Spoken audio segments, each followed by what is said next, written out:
വലിയ മാറ്റങ്ങൾ ഉണ്ടാകുന്നത് കൊണ്ട് തന്നെ ഉപഭോക്താക്കളുടെയും വ്യാപാരികളുടെയും ഉൽപ്പാദകരുടെയുമൊക്കെ അവകാശങ്ങൾ ഉറപ്പാക്കേണ്ടത് പ്രധാനമാണ്. അതിന് ഏറ്റവും പ്രധാനമാണ് വിപണിയിൽ സുതാര്യത ഉറപ്പുവരുത്തുക എന്നത്.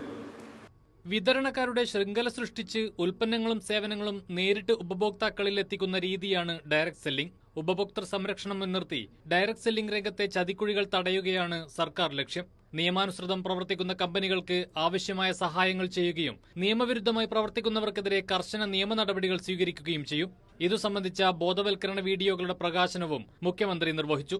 ഭക്ഷ്യ പൊതുവിതരണ വകുപ്പ് മന്ത്രി GR അനിൽ അധ്യക്ഷത വഹിച്ച ചടങ്ങിൽ MLA-മാരായ VK പ്രശാന്ത്, ആന്റണി രാജു തുടങ്ങിയവർ വിശിഷ്ടാതിഥികളായി.